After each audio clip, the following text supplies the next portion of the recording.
मत्ती 28। यीशु का प्रस्थान यानी कि यीशु प्रभु का फिर से जी उठना। सप्ताह के दिन के बाद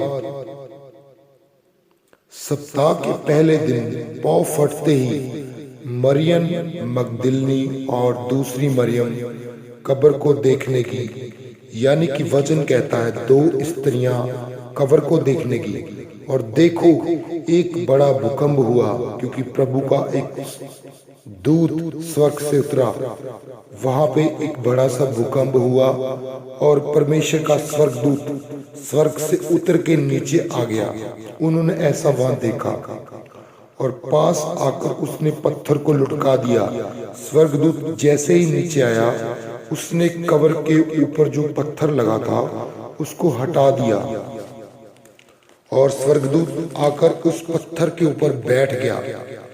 उसका रूप बिजली का सा था और उसका वस्त्र पाले के समान उज्जवल था। उसका स्वर्गदूत का जो रूप था कड़कड़ाती बिजली की तरह था। उसके जो वस्त्र थे इतने सफेद थे, सूरज से भी ज्यादा सफेद। उसके भय से पैरों कांप उठे और मृत्यु समान हो गए। जब स्वर्गदूत वहां पे आया तो जो सैनिक वहां ड्यूटी कर रहे थे उसके डर से कांपने लगे। किसके? स्वर्गदूत को देख के। और देखने के बाद ऐसे अधमरे से हो गए, बेजान से हो गए। स्वर्गदूत ने स्त्रियों से कहा, मत डरो। वहां पे कुछ स्त्रियां आई थी प्रभु को देखने, तो स्वर्गदूत ने उनको बोल दिया कि तुम डरो मत, मैं जानता हूं कि तुम यीशु को जो क्रूस पर चढ़ाया था ढूंढती हो। तो स्वर्गदूत ने ऐसा कहा स्त्रियों से कि मैं जानता हूं तुम यीशु मसीह को ढूंढती हो जो क्रूस पे चढ़ाया गया था। तो उसने बोला, किसने? स्वर्गदूत ने बोला, वह यहाँ नहीं है, परंतु अपने वचन के अनुसार जी उठा है।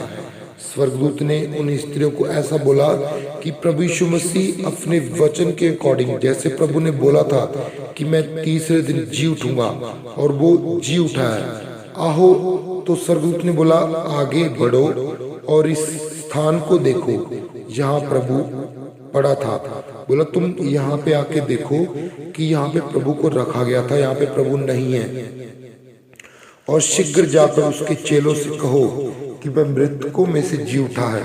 और स्वर्गदूत ने स्त्रियों को कहा कि तुम अभी इमीडिएटली चेलों के पास जाओ, उनको बताओ कि वो मुर्दों में से जी उठा है। कौन? यीशु मसीह। और वह तुमसे पहले गलील को जाता है। और कहा कि अपने वचन के अनुसार प्रभु आपसे पहले गलील को जाएगा।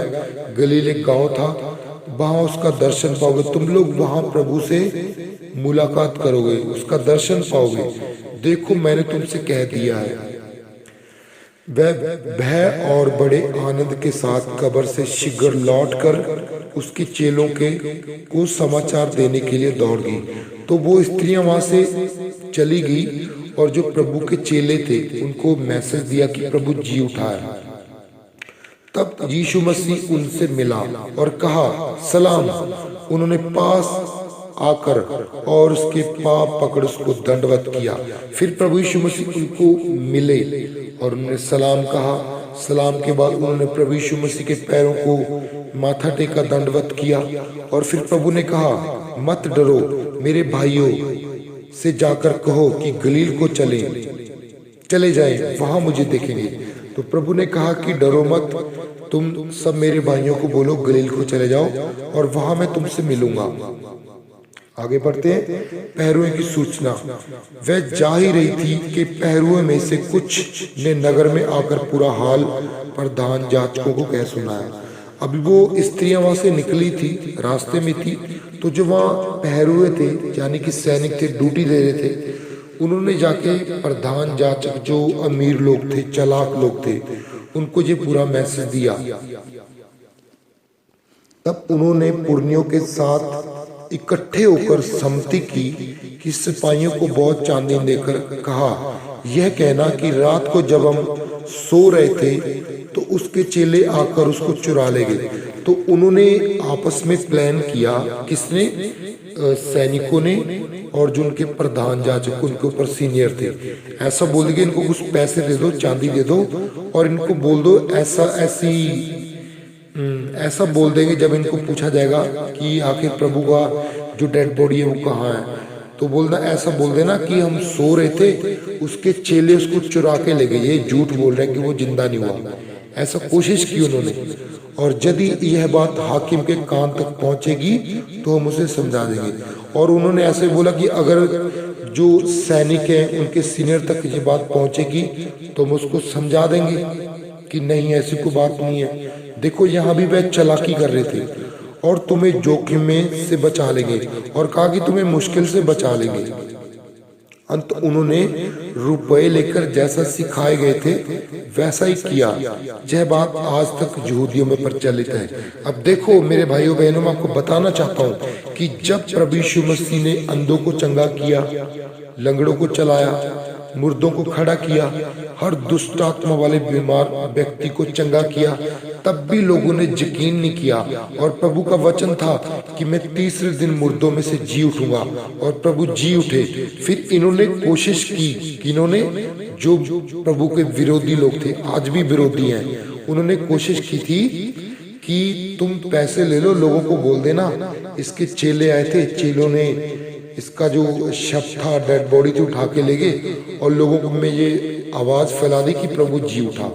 ऐसा उन्होंने कोशिश की थी, लेकिन परमेश्वर इतना सामर्थी है, उनकी हर कोशिश को नाकाम कर दिया। पहले भी किया था, आज भी कर दिया है। आज भी बहुत से लोग कोशिश करते हैं कि प्रभु यीशु मसीह ऐसा है, प्रभु यीशु मसीह ऐसा है। नहीं, प्रभु यीशु मसीह जैसे थे वैसे ही हैं, उनको कोई बदल नहीं सकता, किसी में हिम्मत नहीं है। आमीन। आगे मैं आपको सुनाऊंगा पवित्र वचन। यीशु मसीह का दिखाई देना और अंतिम आज्ञा, यानी कि प्रभु का मिलना और आखिरी उपदेश। 11 चेले गलील में उस पहाड़ पर गए जिसे यीशु ने उन्हें बताया था। प्रभु के 11 चेले वहां पहुंच गए जहां प्रभु ने मैसेज दिया था कि यहाँ मैं तुझे मिलूंगा। उन्होंने उससे दर्शन पाकर उसे प्रणाम किया, फिर प्रभु को मिले, प्रणाम किया, पर किसी किसी को संदेह हुआ, फिर भी किसी को वहां पे वहम हुआ, शक हुआ। यीशु ने उन्हें पास आकर कहा, स्वर्ग और पृथ्वी का सारा अधिकार मुझे दिया गया है, इसलिए तुम जाओ, सब जातियों के लोगों को चेला बनाओ। देखो प्रभु ने स्पष्ट कह दिया कि स्वर्ग और पृथ्वी का सारा अधिकार प्रभु यीशु को दे दिया गया है।